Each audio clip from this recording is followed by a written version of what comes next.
Go ahead, yeah, please. This will lead really well into my question because I'm a health professional, and when you were talking before about linking up to causing harm, what concerns me is how AI is some of the first advice that the ordinary everyday person will go to when they're trying to self-diagnose. And when I was in clinical practice originally 15 years ago, it was Dr. Google.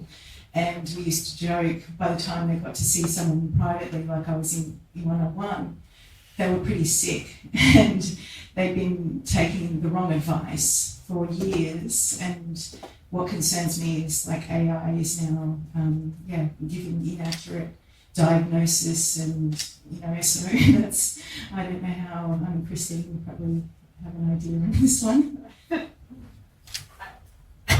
I don't know that I do in particular. I'm so old it was like WebMD, right, or whatever. But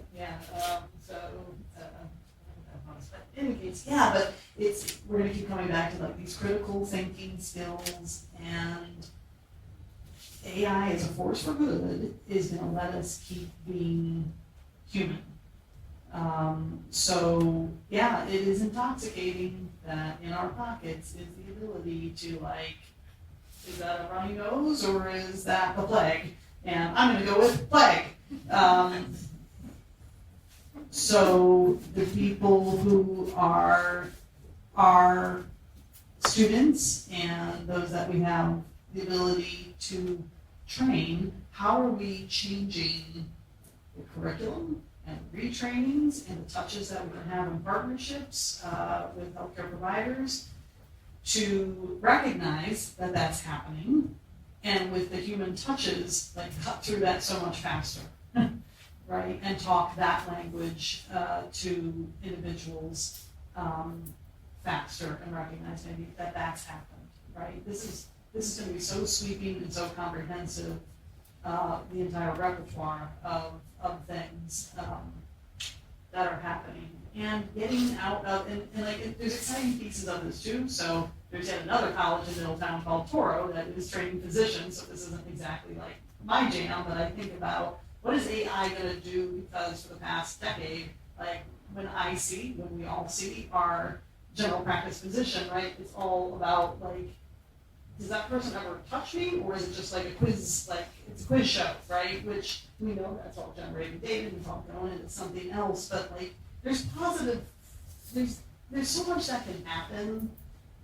I too will say, I don't know exactly where it's going, but the things that are gonna happen in our educational institutions are gonna flex and move, and we have to be good enough on the educator side to know that we flex and move toward the human piece of this, to do the things that only humans can do with each other.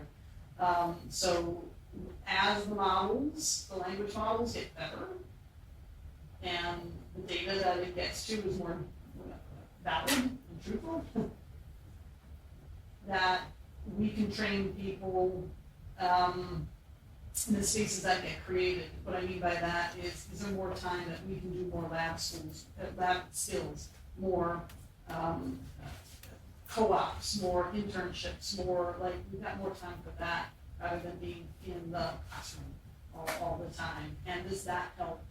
I know you set it up with a different question, but does that more help? So when we encounter the individual who's like, I've got the plague, now I really do have the plague, or something closer to the plague because I've let this thing run so long, I can be more attentive and I can spend more time with you because I'm not over here doing a million things on the computer. I've got the time to actually work with you human. I'm hoping that's where this thing goes in the next 5 years.